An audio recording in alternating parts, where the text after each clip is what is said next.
പുതിയ ഭൂമി വാങ്ങുക, അല്ലെങ്കിൽ നല്ലൊരു വീട് പണിയാൻ ആഗ്രഹിക്കുന്നവർക്ക് അതിന് സാധിക്കുക, വാഹനം സ്വന്തമായിട്ട് വാങ്ങുക, ഇതൊക്കെ നടക്കുന്ന വർഷം തന്നെയാണ്. പ്രശസ്തിയും അംഗീകാരങ്ങളും എല്ലാം നേടിയെടുക്കാൻ സാധിക്കുന്ന ഒരു വർഷമാണ്.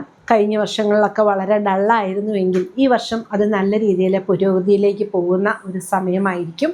ബിസിനസ് വിജയം, ദാമ്പത്യ സുഖം, കുടുംബ ഐക്യം, മാനസികമായ ഉല്ലാസ യാത്രകൾ ഒക്കെ നേടാൻ സാധിക്കുന്ന ഒരു വർഷം കൂടിയാണ്.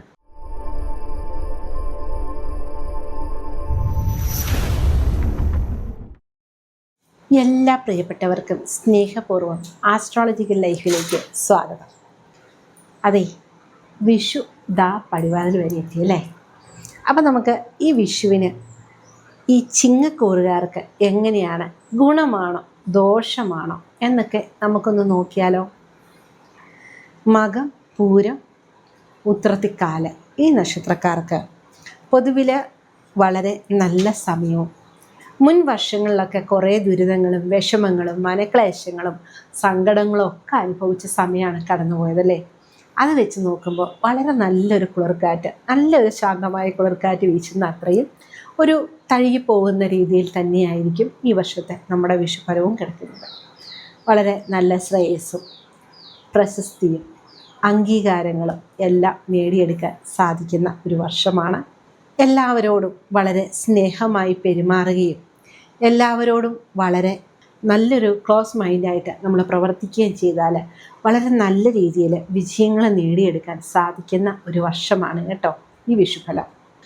ആരോഗ്യകാര്യങ്ങളിൽ ഇടയ്ക്കിടയ്ക്ക് പ്രശ്നങ്ങൾ തലപൊക്കുമെങ്കിലും അത് ഒറ്റ കാരണം മാത്രമേ ഉള്ളൂ, നിങ്ങളുടെ ശ്രദ്ധയില്ലായ്മ കൊണ്ടോ, ഒന്നെങ്കിൽ സമയത്ത് മരുന്ന് കഴിക്കാത്തത് കൊണ്ടോ, കൃത്യമായ നിഷ്ഠയോട് കൂടിയുള്ള അല്ലെങ്കിൽ ജീവിതചര്യ ഇല്ലാത്തതുകൊണ്ട് ഉറക്കം, ഭക്ഷണം ഇങ്ങനെയുള്ള കാര്യങ്ങളൊക്കെ ഒരു അനാസ്ഥ വയ്ക്കുന്നത് കൊണ്ട് തന്നെ ആയിരിക്കും കൂടുതൽ പേർക്കും രോഗാവസ്ഥകളിലേക്ക് കടക്കുന്നത്.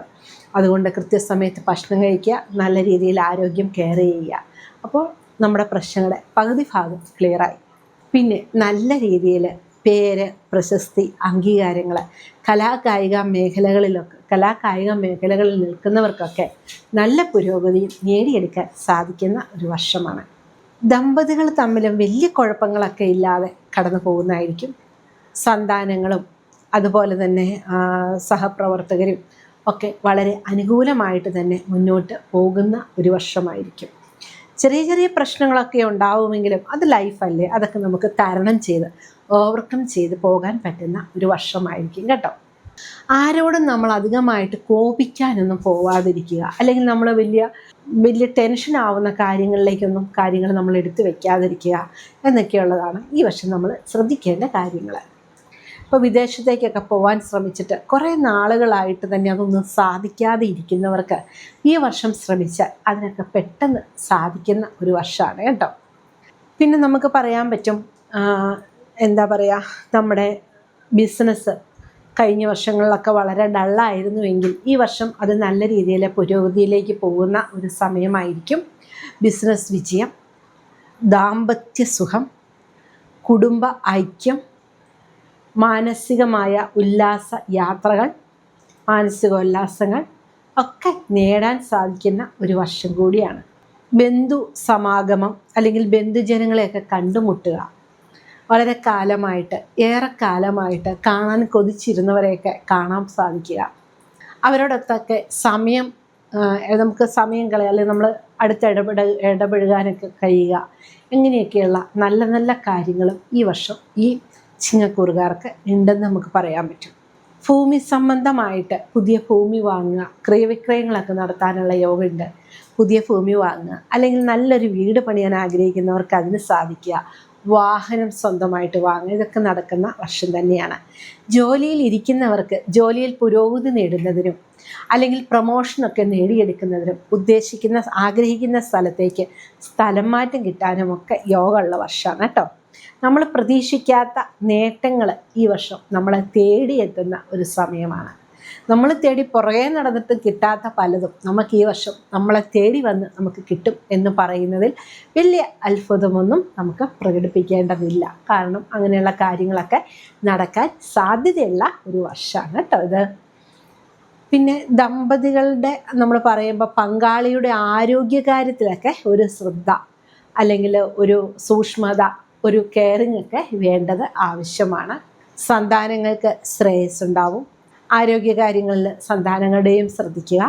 മാനസികമായിട്ട് ഉല്ലാസത്തിലാണെങ്കിലും ചെയ്യേണ്ട പ്രവർത്തികളൊക്കെ കൃത്യമായിട്ട് കൃത്യസമയത്തൊക്കെ നമ്മൾ ചെയ്തു തീർക്കുക. ഈ നല്ല സമയമാണെങ്കിലും ആർക്ക് ജാമ്യം നിൽക്കാതിരിക്കുക. പ്രധാനപ്പെട്ട രേഖകളിലൊന്നും നമ്മൾ ഒപ്പിട്ട് കൊടുക്കാതിരിക്കുക. മാനസികമായിട്ട് ആരെയും വേദനിപ്പിക്കാതിരിക്കുക. ഇങ്ങനെയുള്ള കാര്യങ്ങൾ കൂടി നമ്മൾ ചെയ്യണം കേട്ടോ.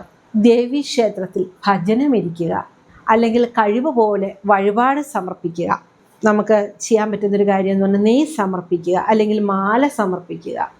അങ്ങനെ നമുക്ക് പറ്റുന്ന വഴിപാടുകളൊക്കെ ഇന്നതെന്ന് പറയും, നമുക്ക് പറ്റുന്ന നമ്മുടെ കഴിവിനനുസരിച്ചുള്ള വഴിപാടുകളൊക്കെ ദേവീക്ഷേത്രങ്ങളിൽ സമർപ്പിക്കുന്നത് ഉത്തമമായിരിക്കും. കൃത്യമായ പ്രാർത്ഥന, അവനവൻ്റെ ആചരണമനുസരിച്ചുള്ള ഓരോ വ്യക്തിയുടെയും ആചരണങ്ങളും ഇഷ്ടങ്ങളും ഒക്കെ വ്യത്യസ്തമായിരിക്കും. അപ്പം നമുക്കിഷ്ടമുള്ള ഈശ്വരനെ, അത് ദേവനായിക്കോട്ടെ ദേവിയായിക്കോട്ടെ, ചിലപ്പോൾ കല്ലായിക്കോട്ടെ മണ്ണായിക്കോട്ടെ പുല്ലായിക്കോട്ടെ എന്തും ആയിക്കോട്ടെ, നമുക്കിഷ്ടമനുസരിച്ച് നമ്മുടെ ഇഷ്ടത്തിനനുസരിച്ച് നമ്മൾ ആരാധന ചെയ്യുക. നമ്മുടെ നിഷ്ഠ അനുസരിച്ചുള്ള കർമ്മങ്ങൾ ചെയ്യുക. നമുക്കതിൽ വിജയിക്കാൻ സാധിക്കും. നമ്മളിതിൽ പറയുന്ന ഒരു കോമൺ പ്രതിവിധി മാത്രമാണ്. അപ്പോൾ ചിലർ പറയാറുണ്ട്, ഞാൻ അവിടെ പോകാറില്ല, ദേവീക്ഷേത്രത്തിൽ പോവില്ല, അല്ലെങ്കിൽ ഞാൻ ശിവങ്ക മാത്രമേ പോവുള്ളൂ, അല്ലെങ്കിൽ ഞാൻ കൃഷ്ണൻ്റെ അടുത്ത് മാത്രമേ പോവുള്ളൂ. ആയിക്കോട്ടെ, അതൊക്കെ നമ്മുടെ ഇഷ്ടമാണ് കേട്ടോ. അത് നമ്മുടെ മൈൻഡിൽ എന്താണോ നമുക്ക് പ്രാധാന്യമുള്ളത്, അല്ലെങ്കിൽ നമുക്ക് വിളിച്ചാൽ ഏതാണോ നമുക്ക് അനുകൂലമായിട്ട് തോന്നുന്നത്, അല്ലെങ്കിൽ നമ്മുടെ മനസ്സിന് ഏതാണോ ഇഷ്ടമായിട്ടുള്ളത് അവിടെ തന്നെ നമ്മൾ പോവുക. നമ്മുടെ ആചരണത്തിൽ നിന്ന് ഒരു മാറ്റവും വരുത്തണ്ട. നമ്മുടെ ആചരണം എന്താണോ അത് തന്നെ ചെയ്യുക. മനസ്സ് ഏകാഗ്രമാക്കുക. അത് മാത്രമേ നമ്മൾ അതിൽ നിന്ന് ചിന്തിക്കുന്നുള്ളൂ.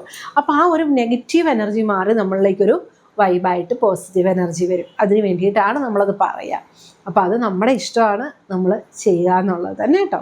അങ്ങനെ ചെയ്തുകൊള്ളുക. പിന്നെ ഇടയ്ക്ക് നമുക്കൊരു ഹൈ നെഗറ്റിവിറ്റിയും തോന്നുന്ന സമയത്തിൽ നമ്മൾ ഒരു ഉപ്പുവെള്ളത്തിൽ കുളിക്കുന്നതൊക്കെ നമുക്ക് ഗുണഫലത്തെ പ്രദാനം ചെയ്യും കേട്ടോ. ചെറിയ ചെറിയ ഒത്തിരി കഷ്ടപ്പാടുകൾ അനുഭവിച്ചിട്ടുള്ളവരായതുകൊണ്ട് തന്നെ ചെറിയ ചെറിയ വിഷമതകളൊന്നും നമുക്ക് വലിയ വിഷയമായിട്ടങ്ങ് വരത്തില്ല. എന്നാലും ചെറിയ ചെറിയ ഓരോ കുഞ്ഞു വിഷമങ്ങളൊക്കെ ഉണ്ടാവുകയെ. അപ്പോൾ അതൊന്ന് ശ്രദ്ധിച്ചിരുന്നോളൂ. മാനസികമായിട്ടും അല്ലാതെയൊക്കെ നമുക്കുണ്ടാവാൻ സാധ്യതയുണ്ട്. സമ്മാനങ്ങൾ ലഭിക്കുക, സ്ഥാനമാനങ്ങൾ നേടിയെടുക്കുക, ഇങ്ങനെയുള്ള യോഗങ്ങളും ഈ വർഷമുണ്ട് കേട്ടോ. പ്രതീക്ഷിക്കാത്ത ആൾക്കാരിൽ നമുക്ക് സമ്മാനം കിട്ടുക, പ്രതീക്ഷിക്കാത്ത നേട്ടങ്ങൾ നമ്മളെ തേടിയെത്തുക, പ്രതീക്ഷിക്കാത്ത അംഗീകാരങ്ങൾ പുരസ്കാരങ്ങൾ ഒക്കെ നമുക്ക് കിട്ടാൻ യോഗമുള്ള ഒരു വർഷമാണ് കേട്ടോ ഈ വിഷു കഴിയുമ്പോൾ തൊട്ട്. അപ്പം അതുകൊണ്ട് അങ്ങനെ നമ്മൾ പ്രത്യേകം ശ്രദ്ധിക്കുക. കയ്യിൽ വരുന്ന ധനം നഷ്ടപ്പെട്ടു പോവാതെ സൂക്ഷിക്കാനുള്ളൊരു പണിയും കൂടി നമ്മൾ കണ്ടുപിടിച്ച് വെച്ചോണം. കാരണം ധനം വരുന്നതിനനുസരിച്ച് ചിലവും കൂടി ഉണ്ടാവാൻ സാധ്യതയുള്ളൊരു വർഷം കൂടിയാണ്. അപ്പോൾ വരുന്ന ധനം ഒഴുകിപ്പോവാതെ അണകെട്ടി നിർത്താൻ വേണ്ടുന്ന കാര്യങ്ങൾ കൂടി നമ്മൾ ചെയ്യുക. കൃത്യമായ രീതിയിൽ ആ ധനം വിനിയോഗിച്ച് കൃത്യമായ രീതിയിലേക്ക് പ്ലാനിങ് കൂടി ചെയ്തില്ലെങ്കിൽ ലാസ്റ്റ് നമുക്ക് വർഷം കഴിയുമ്പോഴത്തേനും ബാലൻസ് ഒന്നും ഇല്ലാത്ത സിറ്റുവേഷൻ വരും. അതുകൊണ്ട് അങ്ങനെ വരാതിരിക്കണമെങ്കിൽ കൃത്യമായ രീതിയിൽ തന്നെ നമ്മൾ ആ ധനത്തെ ഇൻവെസ്റ്റ് ചെയ്യുക, അല്ലെങ്കിൽ നമ്മൾ അതിന് വേണ്ടിയിട്ട് കാര്യങ്ങൾ ചെയ്ത് മുന്നോട്ട് കൊണ്ടുപോകണം കേട്ടോ. ബിസിനസ്സിലൊക്കെ പുരോഗതി ഉണ്ടാവാം, ഒന്നിലധികം സ്ഥാപനങ്ങളുടെ ഉടമയാവാം. എങ്കിലും എല്ലായിടത്തും നമ്മുടെ കണ്ണെത്തുകയും വേണം. എല്ലാം ഓരോരുത്തരെ ഏൽപ്പിച്ച് കൊടുത്തിട്ട് നമ്മൾ വെറുതെ ഇരിക്കരുത് നല്ല സമയമാണെന്ന് വിചാരിച്ച്. കാരണം സമയം നല്ലതാണെങ്കിൽ ആ ഒപ്പം പ്രശ്നങ്ങളും തലപൊക്കും എന്നറിയാലോ. അപ്പോൾ അതുകൊണ്ട് നല്ല സമയം എന്ന് പറയുന്നവരാണ് ഒരു പരിധിവരെ ഏറ്റവും കൂടുതൽ സൂക്ഷിക്കേണ്ടത്. സമയം നല്ലതാകുമ്പോൾ നമുക്ക് പ്രശ്നങ്ങളും കൂടുതലായിരിക്കും. അപ്പോൾ ആ പ്രശ്നങ്ങളെ അഭിമുഖീകരിക്കാൻ വേണ്ടുന്ന അറിവ് അല്ലെങ്കിൽ കഴിവും കൂടി ആർജിച്ച് ഒരു ദീർഘവീക്ഷണത്തോടെ നമ്മളങ്ങ് പോയി കഴിഞ്ഞാൽ നമുക്കിതൊക്കെ അങ്ങ് ഈസി ആയിട്ട് വിജയിച്ചു പോകാം കേട്ടോ. അപ്പോൾ അതിനൊന്നും നമുക്ക് ടെൻഷനാവേണ്ട വരത്തില്ല. അതുപോലെ വിദ്യാഭ്യാസ പുരോഗതിയൊക്കെ ഉണ്ടാവുമെങ്കിലും വിദ്യാർത്ഥികളൊക്കെ കഠിനമായ ഒരു പരിശ്രമം നടത്തണം കേട്ടോ. വിദ്യാപുരോഗതിക്ക് വേണ്ടി, ബിസിനസ് പുരോഗതി സാമ്പത്തിക പുരോഗതിയൊക്കെ ഓക്കെ, പക്ഷേ വിദ്യാപുരോഗതിക്ക് വേണ്ടി നല്ല കഠിനമായ പരിശ്രമം തന്നെ ഇതിന് വേണം കേട്ടോ. പിന്നെ നമുക്ക് എടുത്തു പറയേണ്ട ഒരു കാര്യം എന്ന് പറയുന്നത്, വിവാഹം നടക്കാൻ വൈകിയവർക്കൊക്കെ വിവാഹത്തിന് ശ്രമിച്ചാൽ നടക്കും. സന്താനയോഗം, ഭൂമി ലാഭം ഒക്കെയുള്ള വർഷമാണ്. വിദേശയോഗം, വിദേശത്ത് നിന്ന് നാട്ടിൽ വരാനുള്ള യോഗം ഒക്കെയുള്ള സമയമാണ്. എല്ലാം കൊണ്ടും കാര്യങ്ങൾ വളരെ അനുകൂലമായിട്ട് വളരെ പുരോഗതിയോടുകൂടി വളരെ നല്ല രീതിയിൽ നമുക്ക് ലൈഫിൽ മുന്നോട്ട് വിജയിച്ചു പോകാൻ പറ്റുന്ന ഒരു വർഷമാണ് ഈ ചിങ്ങക്കൂറുകാർക്കുള്ളത്. അപ്പോൾ അതുകൊണ്ട് നല്ല രീതിയിൽ പ്രാർത്ഥനയോടുകൂടി, നല്ല രീതിയിൽ നിഷ്ഠയോടുകൂടി, നല്ല രീതിയിലുള്ള നമ്മുടെ ആ ഒരു മൈൻഡ് പവറോടുകൂടി നമ്മൾ പരിശ്രമിച്ചു കഴിഞ്ഞാൽ നല്ല രീതിയിലുള്ള വിജയങ്ങൾ നമുക്ക് നേടിയെടുക്കാൻ സാധിക്കുന്ന ഒരു സമയമാണ് കേട്ടോ ഇത്. അപ്പോഴേ ഇത്രയും സമയം എന്നോടൊത്ത് ഈ ആസ്ട്രോളജിക്കൽ ലൈഫിൽ സഞ്ചരിച്ച് നിങ്ങൾക്ക് എല്ലാവർക്കും സ്നേഹത്തിൻ്റെ ഭാഷയിൽ വിഷു ആശംസകൾ. നന്ദി, നമസ്കാരം.